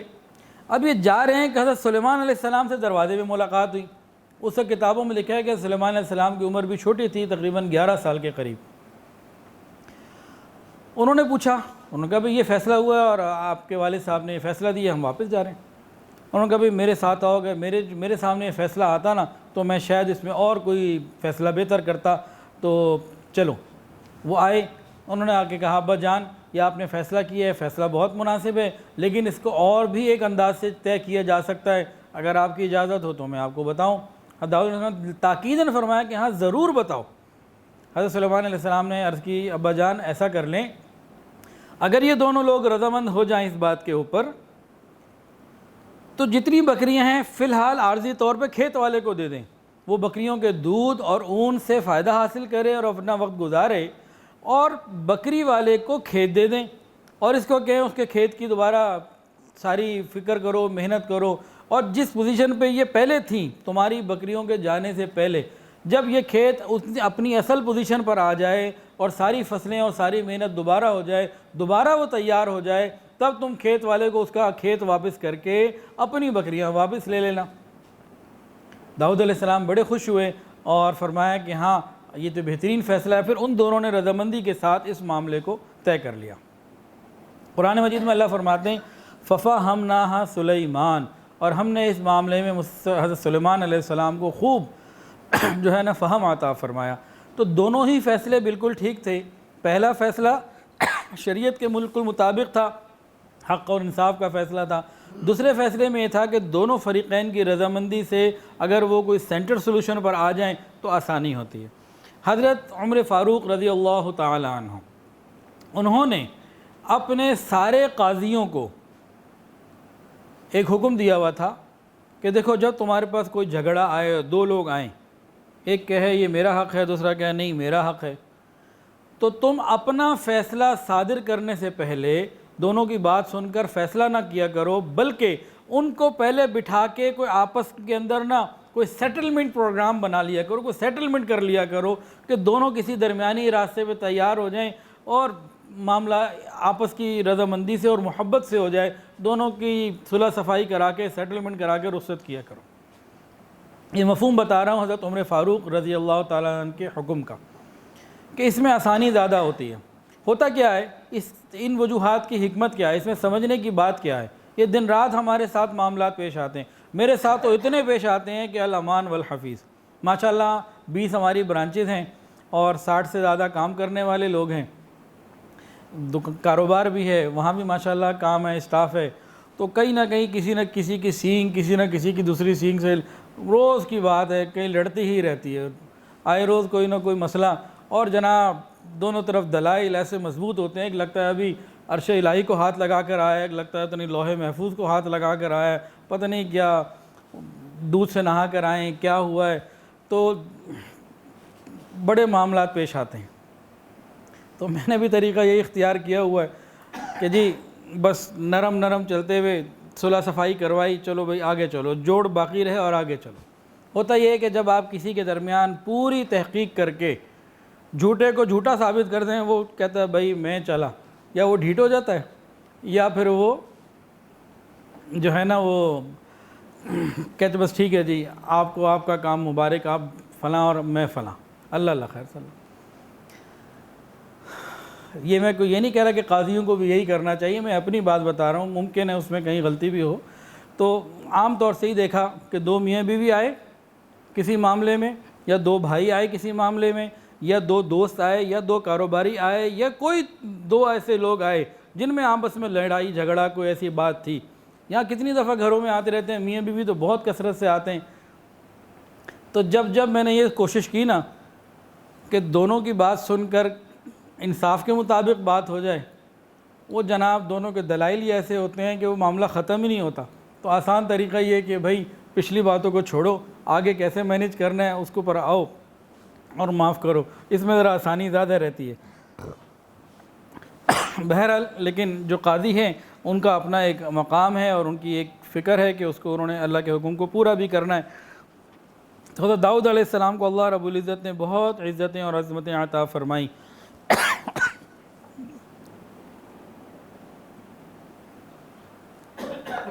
اور اللہ تعالیٰ نے داؤد علیہ السلام کو حضرت سلیمان علیہ السلام بھی عطا فرمائے۔ حضرت سلیمان علیہ السلام کا واقعہ انشاءاللہ اگلی اتوار کو آئے گا۔ حضرت سلیمان علیہ السلام نبی بھی اور بادشاہ بھی۔ حضرت داؤد علیہ السلام تو یہ دونوں باپ بیٹا ایسے گزرے ہیں تاریخ کے اندر جو دونوں نبی بھی ہیں اور دونوں بادشاہ بھی۔ مشہور محدث حاکم انہوں نے اپنی کتاب میں ایک روایت نقل کی ہے جس کا مضمون یہ ہے، حضرت ابو ہریرہ رضی اللہ عنہ ابو ہریرہ رضی اللہ بتاتے ہیں کہ رسول اللہ صلی اللہ علیہ وسلم نے ارشاد فرمایا کہ عالم بالا میں اللہ رب العزت نے ایک مرتبہ حضرت آدم علیہ السلام کو ان کی صلب سے پشت سے جو ہے نا ان کی تمام اولادیں نکال کے دکھائیں، پوری ذریت دکھائی۔ جب انہوں نے دیکھا تو ایک نوجوان کو دیکھا، ایک شخص کو دیکھا کہ بہت خوبصورت چمکتی پیشانی ہے۔ مجھے یا اللہ یہ کون ہے؟ اللہ تعالیٰ نے ارشاد فرمایا کہ آدم یہ تمہاری اولادوں میں بہت بعد پیدا ہوں گے اور یہ نبی ہوں گے اور یہ ان کا نام داؤد ہے۔ باپ کو تو بیٹے سے محبت ہوتی ہے۔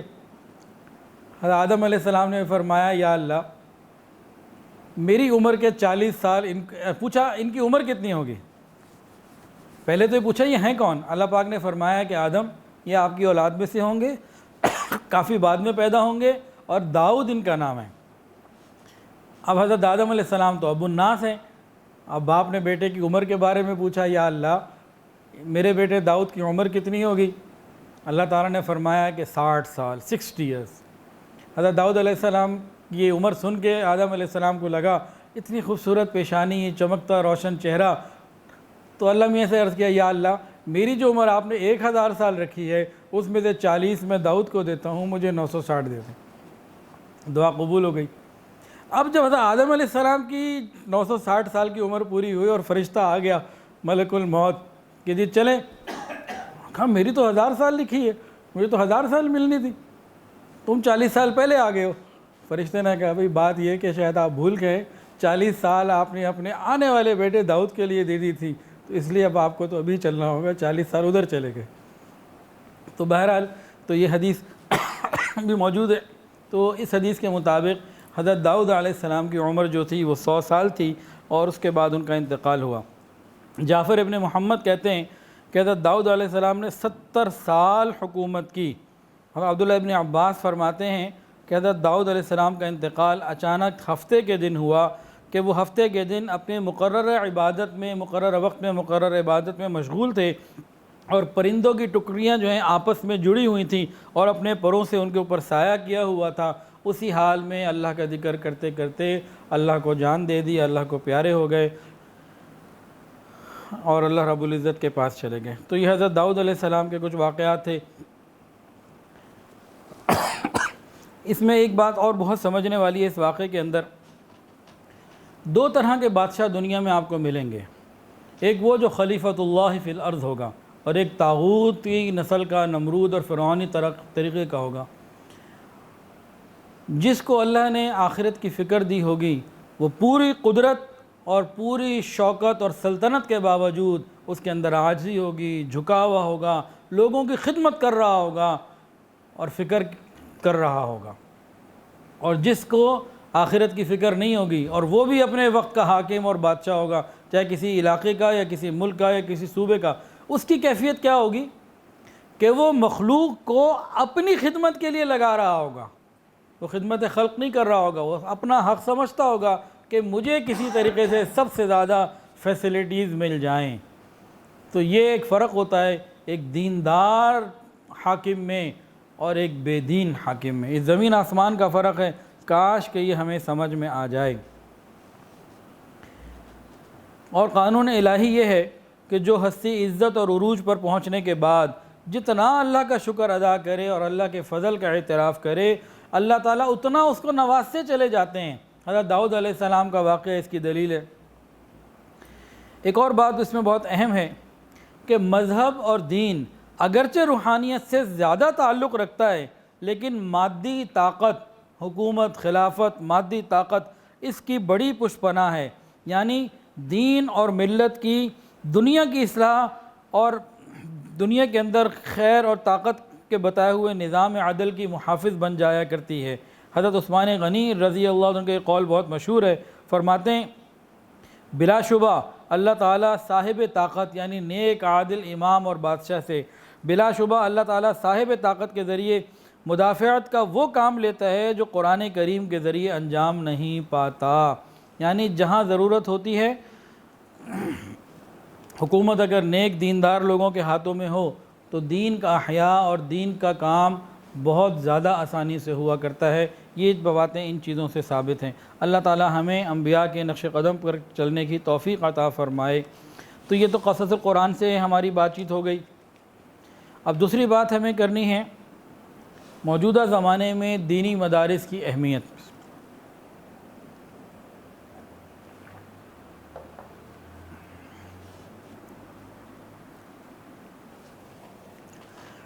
دینی تعلیم کی اہمیت، دینی مدارس کی اہمیت اور علم کی اہمیت، اور علم اللہ کے نزدیک کون سا ہے، ان باتوں کو آج ہم تھوڑا سا سمجھتے ہیں۔ حضور پاک صلی اللہ علیہ وسلم جس وقت مکہ مکرمہ میں تشریف لائے ہیں اس وقت وہاں قانون کیا تھا؟ جس کی لاٹھی اس کی بھینس، دور جاہلیت کہا جاتا تھا۔ اور مشہور رائٹر گبن لکھتا ہے کہ اس وقت عرب لوگ دنیا کی پسماندہ ترین قوم لوگ تھے، یہ ان پڑھ قسم کے لوگ تھے اور جنگلی زندگی گزارنے والے لوگ تھے۔ یہ کیا ہے؟ یہ وہ وقت ہے جس وقت نبی کریم صلی اللہ علیہ وسلم تشریف لائے، جس وقت نبی علیہ السلام دنیا سے تشریف لے گئے، اس وقت کیا کیفیت تھی اس کو بھی سن لیجئے۔ چنانچہ ایک مغربی عیسائی مورخ لکھتا ہے آفٹر دا ڈیتھ آف محمد صلی اللہ علیہ وسلم Arabia become the nursery of heroes۔ کہ حضور پاک صلی اللہ علیہ وسلم کے پردہ فرما جانے کے وقت سعودی عرب جو ہے، عربیہ جو ہے، یہ ہیروز کی ایک نرسری تھی. جیسے ایک نرسری ہوتی ہے نا، اس میں لاکھوں پھول ہوتے ہیں، بہت پھول ہوتے ہیں. تو نبی علیہ الصلوۃ والسلام جب آئے، وہ ایک ایسا علاقہ تھا کہ لوگ جنگلی زندگی گزارتے تھے. 23 سالہ محنت کے بعد وہ بھی کافر نے بتایا، یہ بھی کافر نے بتایا، ہم بھی یہی کہتے ہیں دشمنوں کی گواہی بڑی اہمیت رکھتی ہے اگر حق میں آ رہی ہو تو اس نے کہا کہ جب آئے تھے تو جاہلانہ اور جانوروں والی زندگی اس علاقے میں تھی، اور آپ جب دنیا سے تشریف لے جا رہے تھے تو یہ نرسری آف ہیروز تھی. آخر وہ کون سی تعلیم تھی جس نے 23 سال میں یہ سب کچھ کر دیا؟ اس کو سمجھنا ہے.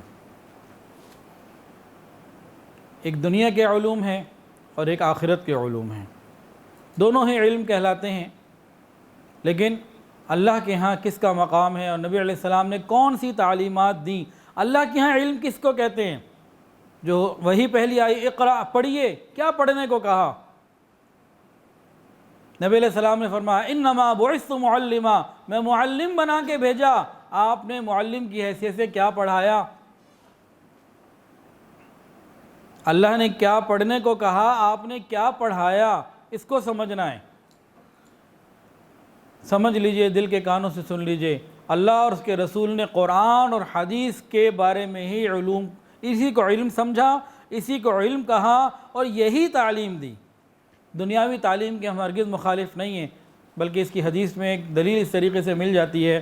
میرے نزدیک اس طریقے سے ہے، اللہ تعالیٰ غلطی سے محفوظ فرمائے اور غلط ہوں تو میری اصلاح فرمائے. نبی کریم صلی اللہ علیہ وسلم نے ایک مرتبہ ایک صحابی کو کہا کہ تم یہودیوں کی زبان جو عبرانی سریانی زبان ہے یہ سیکھ کر آؤ. یہودیوں سے کے ذریعے خطوط لکھوا کے بھیجے جاتے تھے، دوسروں کے خطوط پڑھوائے جاتے تھے. تو خدشہ یہ تھا کہ یہ تو مسلمانوں سے نفرت کرنے والے بدترین لوگ ہیں، یہ کہیں گڑبڑ نہ کر دیں. تو نبی علیہ السلام نے فرمایا کہ جائیے اور آپ ان کا یہ علم سیکھ کر آئیے. ایک صحابی گئے اور 1 مہینے میں سیکھ کے آ گئے. پوری 23 سالہ ہسٹری میں، اس تعلیمی ہسٹری میں ایک مثال ملتی ہے کہ نبی علیہ السلام نے باہر کسی کو تعلیم کے لیے بھیجا ہو، ورنہ ساری تعلیم نبی علیہ السلام نے اپنے قدموں میں اصحاب صفہ پہ بیٹھ کے، مسجد نبوی کے ممبر پر بیٹھ کے عطا فرمائی. وہ کون سی تعلیم تھی؟ اقرا، وہ قرآن کی تعلیم تھی. انما بعثت معلما، وہ حدیث کی تعلیم تھی. یہ وہی تعلیم ہے جو آج مدارس میں پڑھائی جاتی ہے. ایک حدیث سنیے اور ساتھ ساتھ امیجن بھی کیجئے. حدیث کے اندر آتا ہے جب دین کا طالب علم دین سیکھنے کے لیے مدرسے کی طرف چلتا ہے تو فرشتے اس کے پاؤں کے نیچے اپنے پر بچھاتے ہیں برکت کے لیے، اس کی عزت اور احترام میں، اس کے رعب میں، اس کے وقار میں، اس کے مقام میں. غور کیجئے آنکھیں بند کر کے کہ میرا بیٹا یا میری بیٹی یہ دین پڑھنے مدرسے جا رہی ہے. اللہ کے فرشتے نورانی مخلوق جو معصوم بھی ہیں وہ اس کے پاؤں کے نیچے اپنے پر پھیلا رہے ہیں. غور تو کیجئے کہ آپ کے بیٹے یا بیٹی کو یہ مقام کیوں مل رہا ہے، کس علم کی وجہ سے مل رہا ہے. کیا دنیا کو کوئی اور علم یہ مقام دینے والا ہے؟ دنیا کے جتنے علوم وہ فقط آخری سانس تک کی زیادہ سے زیادہ ضرورت، مرنے کے بعد قبر کی زندگی جو قیامت تک، قیامت کا اکیلا دن 50,000 سال، اور اس کے بعد ہمیشہ کی زندگی میں ہمیں دینی آگے ہمیشہ کی کامیابی کے لیے ہمیں دینی علوم کی ضرورت ہے. تو رسول اللہ صلی اللہ علیہ وسلم نے بحیثیت معلم، ہم نبی علیہ السلام کو معلم مانتے ہیں. ہم کلمہ کیا پڑھتے ہیں؟ لا الہ الا اللہ محمد الرسول اللہ. ہم کلمہ میں اللہ ہی کا نام لیتے ہیں، رسول ہی کا نام لیتے ہیں. تو جس کو انہوں نے علم سمجھا، ربی زدنی علما، جو نبی علیہ السلام نے اللہ سے مانگا کہ اللہ میرے علم میں اضافہ فرما، تو کون سا علم عطا کیا اللہ نے؟ سوچئے گا ان کو. آج کل واٹس ایپ پہ لکھا ہوا آتا ہے، تھوڑا نہیں پورا سوچئے گا. جو صحابہ کرام کے بارے میں جب نبی علیہ السلام نے بات شروع کی، دین کی دعوت کی، تو کتابوں میں بات لکھی ہے وہ جو جاہل تھے وہ عالم بنے، جو ظالم تھے وہ عادل بنے، جو غاصب تھے وہ امین بنے، جو عزتوں کے لٹیرے تھے وہ عزتوں کے محافظ بنے، جو ننگے انسانیت تھے وہ فخر انسانیت بن گئے. یہ کس وجہ سے بنے؟ یہ رسول اللہ صلی اللہ علیہ وسلم نے جو علم عطا کیا اس علم کی وجہ سے بنے. اب اس علم کے چند پوائنٹ سن لیجئے، مدارس میں یہی دین پڑھایا جاتا ہے، یہی قرآن اور حدیث پڑھایا جاتا ہے۔ اگر ہم اس علم کو علم مان چکے ہیں تو پھر ہمیں اپنی اولادوں کو اس کے حصول کے لیے بھیجنا بھی چاہیے، تاکہ قیامت کے دن کی ذلت اور رسوائی سے بچیں اور قیامت کے دن کی کامیابی حاصل ہمیں ہو سکے۔ دنیاوی علوم حاصل کرنے ہوں اچھے پاکیزہ ماحول میں رہتے ہوئے، گناہوں سے بچتے ہوئے، بالکل ٹھیک ہے، اس کی کوئی پابندی نہیں ہے۔ ہاں بعض شرائط ہیں کہ ماحول گناہ والا نہ ہو اور اس میں اللہ کی نافرمانی نہ ہو، تو بالکل ٹھیک ہے۔ اب شریعت نے جو علوم سکھائے ان میں کیا ہے؟ سب سے پہلے تو نبی علیہ السلام نے سکھایا کہ علم کا حاصل کرنا ہر مسلمان مرد عورت کے لیے فرض ہے۔ کون سا علم؟ جو اللہ کے محبوب نے صحابہ کو سکھایا۔ تمام محدثین، تمام مفسرین اس بات کے اوپر متفق ہیں کہ حدیث کے اندر یا قرآن کے اندر دین اور دنیا میں، دنیا اور آخرت میں علم کے اوپر جتنے فضائل ہیں وہ سارے کے سارے علم دین کے اوپر ہیں۔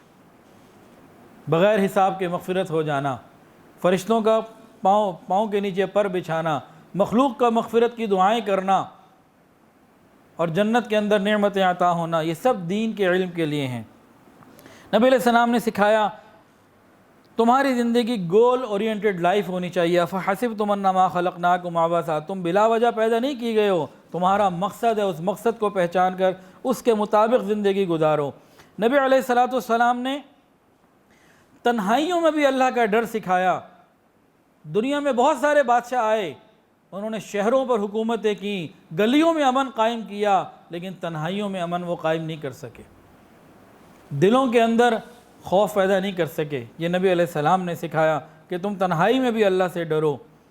پھر نبی علیہ السلام نے سکھایا وَأَحْسِنُوا إِنَّ اللَّهَ يُحِبُّ الْمُحْسِنِينَ، نیکی کرو، اللہ نیکی کرنے والوں سے محبت کرتے ہیں۔ نبی علیہ السلام نے ان کے اندر سے غرور اور تکبر کو ختم کر کے تواضع ان کے اندر ڈالی۔ فرمایا جو اللہ کے لیے تواضع اختیار کرتا ہے اللہ اسے بلندیاں عطا فرماتا ہے۔ ہم میں سے ہر شخص چاہتا ہے بلندی ملے، نبی نے بتایا جھک جاؤ، بلندی اللہ تجھے دیں گے۔ یہی چیز مدارس میں سکھائی جاتی ہے۔ نبی علیہ السلام نے ان کو تحمل مزاجی سکھائی۔ تحمل مزاجی ایک ایسی بڑی نعمت ہے کہ اس کے بغیر کبھی بھی کوئی شخص کامیاب زندگی گزار ہی نہیں سکتا۔ جو فوری طور پر غصے میں آ جانے والا آدمی ہو یہ ناکام آدمی ہوا کرتا ہے۔ تو نبی علیہ السلام نے ان کو سکھایا۔ اور کیسے؟ نبی علیہ السلام کی خدمت میں جب نبی علیہ السلام مدینہ آئے تو ایک بچہ، اس بچے کی عمر آتی ہے 10 سال کتابوں میں، 10 ایئرز۔ کتنا عمر کا بچہ ہوتا ہے؟ 10 سال کا۔ وہ بچہ 10 سال ہی تقریباً نبی علیہ السلام کی خدمت میں رہا۔ حضرت انس رضی اللہ تعالیٰ عنہ خود فرماتے ہیں ان 10 سالوں میں رسول اللہ صلی اللہ علیہ وسلم نے نہ کبھی مجھے مارا، نہ ڈانٹا، نہ غصہ کیا۔ غور تو کیجئے، ہم تو اپنے بچوں کے ساتھ 10 دن ایسے نہیں گزار پاتے، لکھ کے رکھنا پڑتا ہے، مار نہیں پیار۔ تو نبی علیہ السلام نے تحمل مزاجی سکھائی۔ نبی علیہ السلام نے فرمایا مومن کے اندر مٹھاس ہوتی ہے۔ ایک مرتبہ نبی علیہ السلام نے صحابہ کی ذہن سازی کی، فرمایا کہ میں تمہارے اندر ایمان تو دیکھتا ہوں مگر ایمان کی حلاوت نہیں دیکھتا۔ پوچھا وہ کیا ہوتی ہے؟ نبی علیہ السلام نے فرمایا ایک دوسرے کے ساتھ الفت، محبت اور پیار کے ساتھ پیش آنا۔ گویا سمجھا دیا کہ مومن رف اینڈ ٹف نہیں ہوتا۔ یہ تعلیم دی نبی علیہ السلام نے۔ 23 سال میں وہ جنگلی زندگی گزارنے والے نرسری آف ہیروز میں کیسے تبدیل ہوئے؟ وہ کون سی تعلیم تھی؟ وہ یہی تعلیم تھی۔ اقرا میں کون سی تعلیم تھی؟ اقرا پڑھیے، وہ کون سی تعلیم تھی؟ فرمایا کہ میں معلم بنا کے بھیجا گیا۔ وہ کون سی تعلیم آپ نے دی؟ وہ ساری یہی تعلیم تھی۔ ہم چاہتے ہیں کہ ہمارے اندر بھی یہ تبدیلیاں آئیں تو ہمیں دینی تعلیم کو عام کرنا ہوگا۔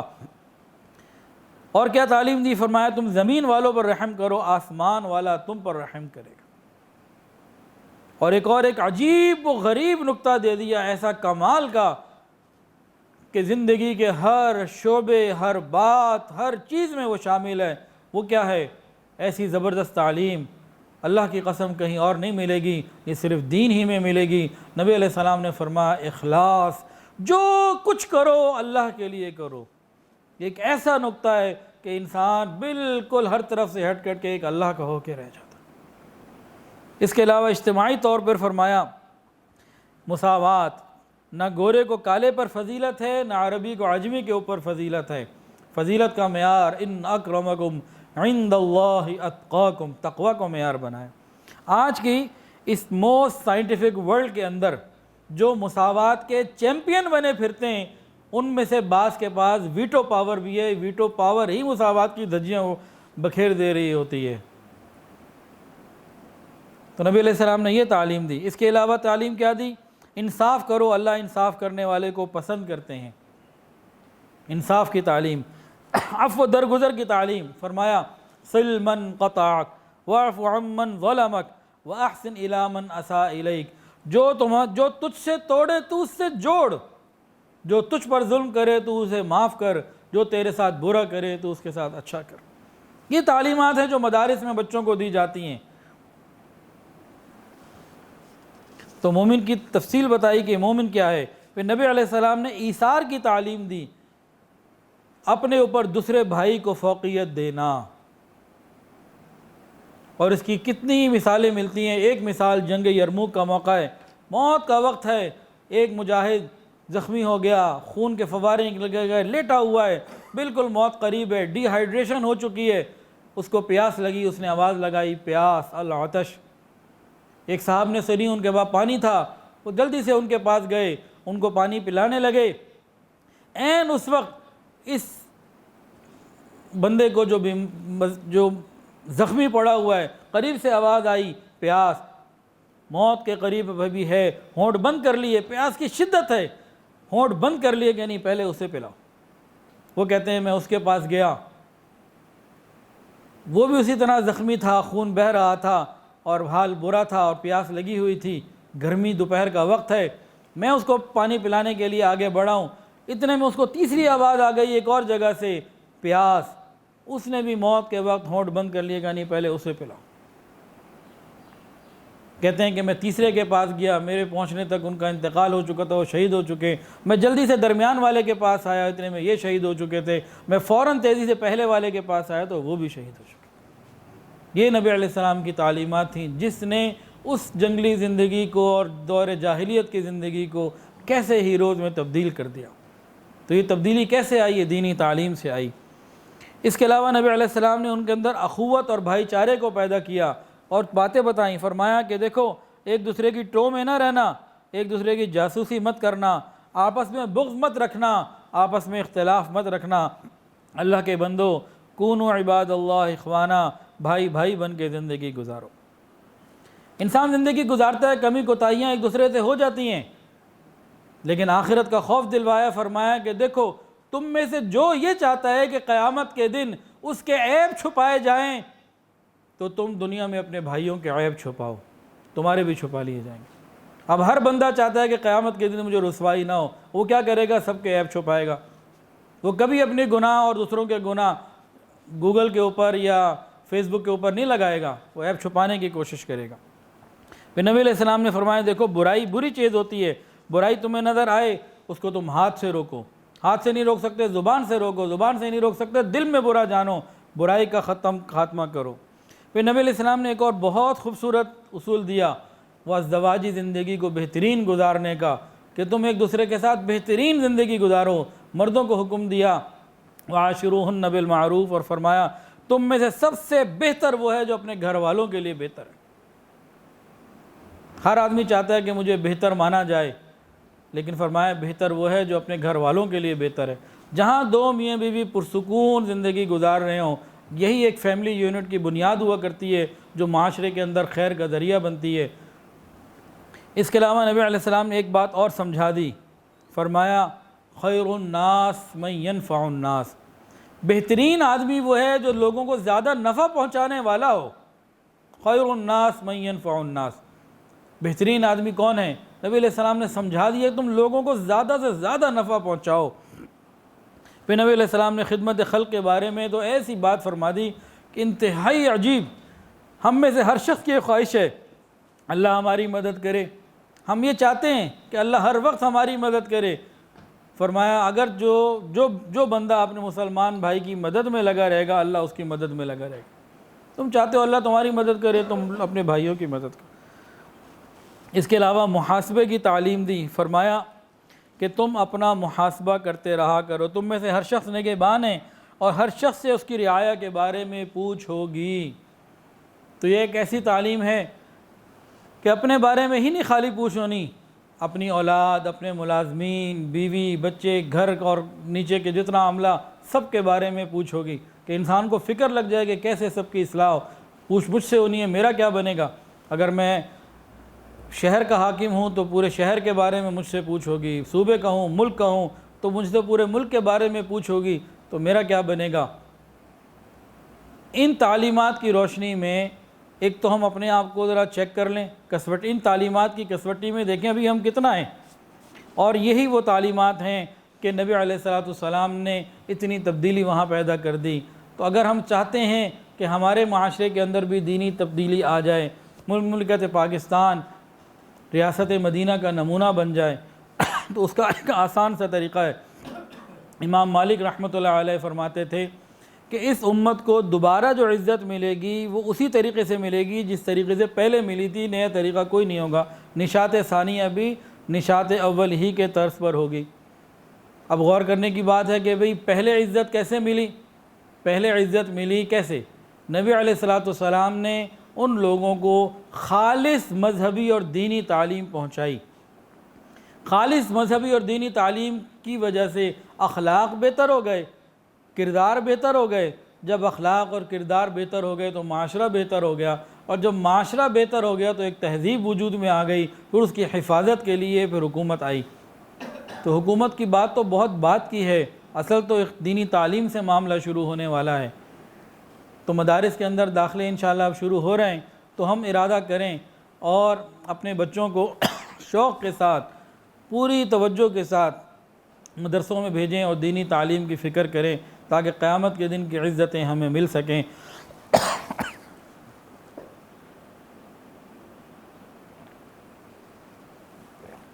اور اس بات پہ دوبارہ ایک مرتبہ آنکھیں بند کر کے سوچیں۔ حدیث کے اندر آتا ہے کہ جو بچہ دینی تعلیم حاصل کرنے کے لیے بچی گھر سے نکلا، فرشتے اس کے پاؤں کے نیچے اپنے پر بچھاتے ہیں۔ کوئی اور ایسی تعلیم نہیں ہے جس کے بارے میں یہ فضیلت ہو۔ کبھی غور کریں، میرا بچہ مدرسے پڑھنے جا رہا ہے، اللہ اس کو اتنی عزتیں دے رہے ہیں کہ اس کے پاؤں کے نیچے فرشتے قدم اپنے پر رکھ رہے ہیں۔ یہ تھوڑی بات تو نہیں ہے، ان کو سوچا کرے۔ اللہ تعالیٰ میں ان باتوں کی سمجھ عطا فرمائے۔ اور آج کی تیسری اور آخری بات،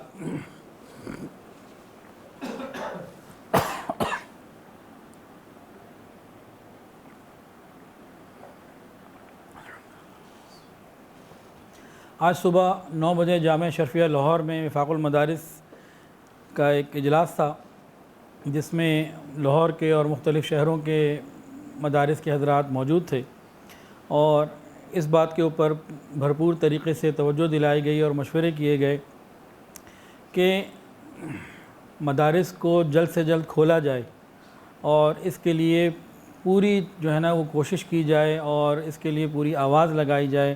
اور باقاعدہ اس کے بعد 11 بجے جو ہے وہ پریس کانفرنس ہوئی، جس میں میڈیا کے کافی چینلز والے کافی لوگ آئے ہوئے تھے، کچھ سوال جواب بھی انہوں نے کیے۔ تو وہاں پہ وفاق المدارس کے جو ذمہ دار تھے، انہوں نے بہت تفصیل کے ساتھ جو ہے نا وہ مدارس کی اہمیت کے اوپر اور اس کو کھولنے کے اوپر وفاق المدارس کا جو نقطہ نظر ہے اس کو بیان کیا۔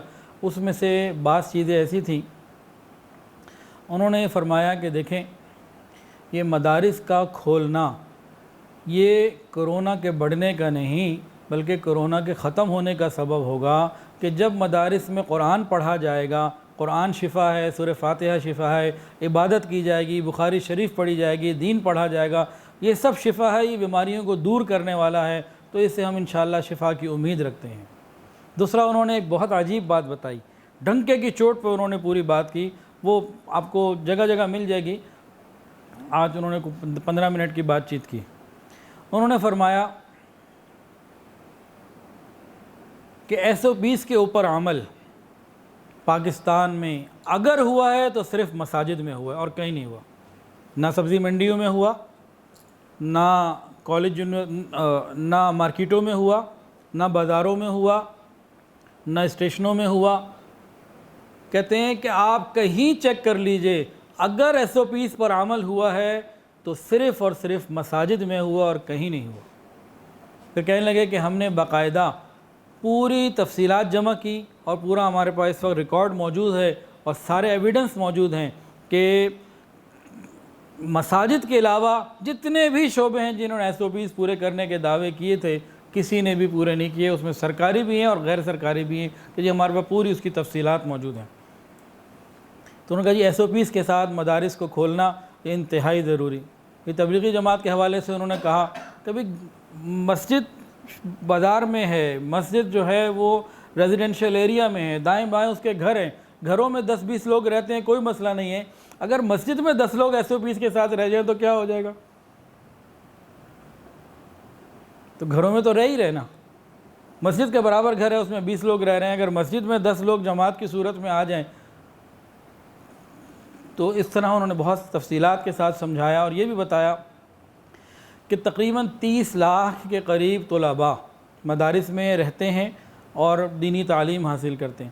تو یہ تمام مدارس ان 30 لاکھ طلباء کی تمام ضروریات کو پورا کرتے ہیں، تو انہوں نے بتایا کہ یہ والدین اور حکومت کے اوپر ایک بہت بڑا معاشی بوجھ ہے جو کم ہو جائے گا، ان کی بہت ساری ضروریات مدارس اپنے بلبوتے پہ پوری کرتے ہیں۔ پھر انہوں نے یہ کہا کہ مدارس میں جب SOPs پورے لگا دیے جائیں، ان SOPs کے تحت ان کی وہاں رہائش ہو، وہاں پڑھائی ہو، تعلیم ہو، آپ یہ سمجھ لیجئے کہ جب سارا کچھ SOPs کے مطابق ہوتا ہے تو یہ تو 30 لاکھ لوگوں کو ایک کوارنٹائن خود بخود مل گیا۔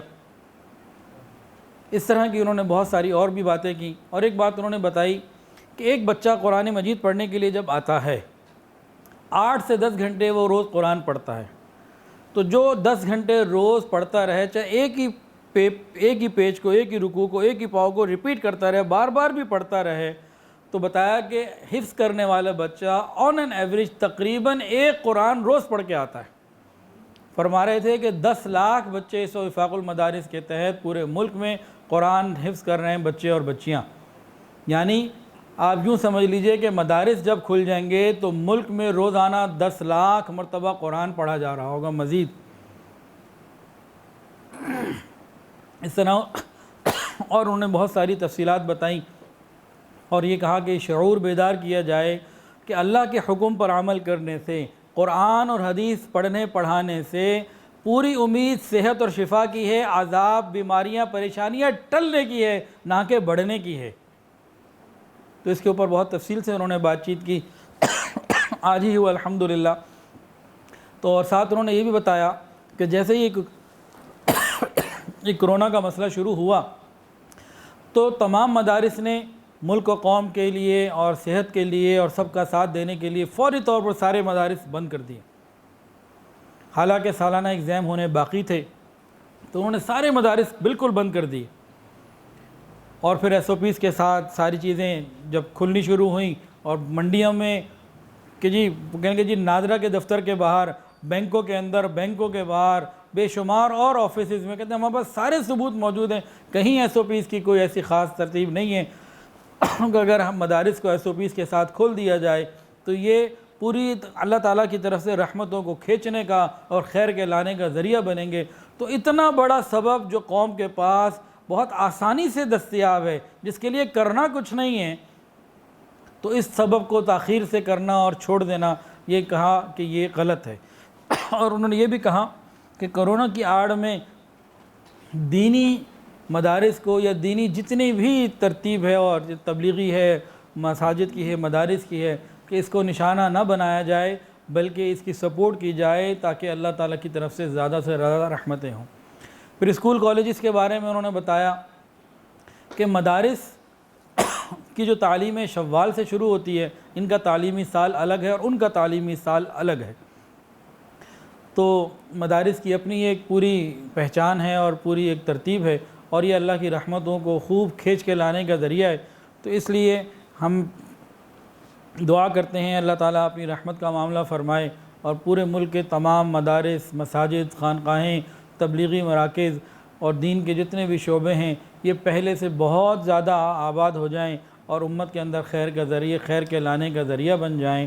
وآخر دعوانا ان الحمدللہ رب العالمین۔ ویڈیو کے نیچے سبسکرائب کے بٹن پہ کلک کریں، بیل کے آئیکن پہ کلک کیجئے تاکہ ہر نئی ویڈیو کی نوٹیفیکیشن آپ کو مل جائے۔